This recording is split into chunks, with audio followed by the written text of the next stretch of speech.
రావట్లేదు మీరు అందరూ, అంటే చెప్తేనే క్లాస్ పోతున్నారు మీరు. My name is Priscilla. I am studying 8th class. My teacher name is Raju. My father name is Shiva. My mother name is Anita. మొదటి రోజు నేర్చుకున్న పాఠం పేరు ప్రార్థించిన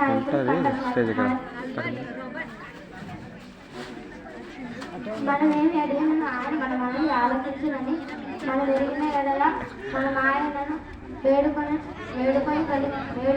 మన కలిగినవని తిరుగుదాము.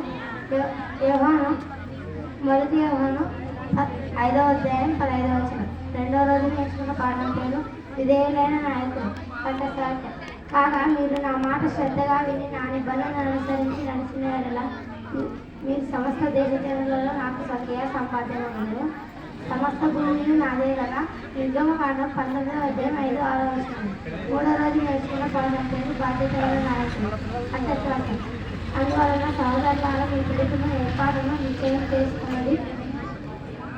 చేసుకున్నది మరీ జాగ్రత్త పడి మరిటి క్రియలు చేయవారంటే ఎప్పుడూ చేస్తున్నారు. 2 పేతురు 1వ అధ్యాయం 10-11 వచనం. 4వ రోజు నేర్చుకున్న పాఠం పేరు ఎన్నికైన నాయకుడు కంఠసాధ్యం. నీ మార్గంలో యెహోవాకు అప్పగింపు, నీవు ఆయనను నమ్ముకొను, అప్పుడు ఆయన నీ కార్యము నెరవేర్చును. కీర్తనలు 37వ అధ్యాయం 5వ వచనం. 5వ రోజు నేర్చుకున్న పాఠం పేరు ధైర్యవంతులైన నాయకుడు కంఠసాధ్యం. నేను నీకు ఆజ్ఞ ఇచ్చున్నాను కదా, నిబ్బరం కలిగి ధైర్యంగా నన్ను దిగులు పడకము. జడియ నీవు నడిచి మార్గం మధ్యలో నీ దేవుడైన యెహోవా నీకు తోడై ఉన్నాడు. యెహోషువ 1వ అధ్యాయం 9వ వచనం. 6వ రోజు నేర్చుకున్న పాఠం పేరు కృతజ్ఞత గల నాయకుడు. కీర్తనలతో నేను దేవుని నామమును స్తుతించేదను, కృతజ్ఞతాస్తుతులతో నేను ఆయనను కనబడతాను. కీర్తనలు 69వ అధ్యాయం 30వ వచనం. 7వ రోజు నేర్చుకున్న పాఠం పేరు నేర్చుకున్న నాయకులు కంఠసాధ్యం. ప్రభు దృష్టికి మిమ్మల్ని మీరు తగ్గించుకునేది, అప్పుడు ఆయన మిమ్మల్ని హెచ్చించును. యాకోబు 4వ అధ్యాయం 10వ వచనం. 8వ రోజు నేర్చుకున్న పాఠం పేరు సేవా నాయకులు. మీలో ప్రతి వాడికి తన సొంత కార్యములను మాత్రమే కాక ఇతరుల సొంత కార్యములను కూడా చూడాలి. ఫిలిప్పీయులకు 2వ అధ్యాయం 4వ వచనం.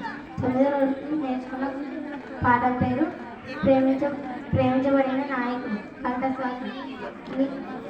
తన స్నేహితుల కొరకు తన ప్రాణం పెట్టి వాని కంటే ఎక్కువైన ప్రేమ గల వాడేవాడు లేడు.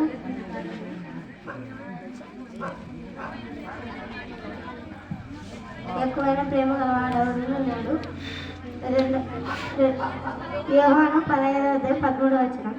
10వ రోజు నేర్చుకున్న పాఠం పేరు రూపాంతరం చెందిన నాయకుడు కంఠసాధ్యం. మనమందరము ముసుగులేని ముఖంతో ప్రభు యొక్క మహిమను అద్దం వలె ప్రతిఫలింపజేయాలి. 2 కొరింథీయులకు 3వ అధ్యాయం 18వ వచనం. Very good.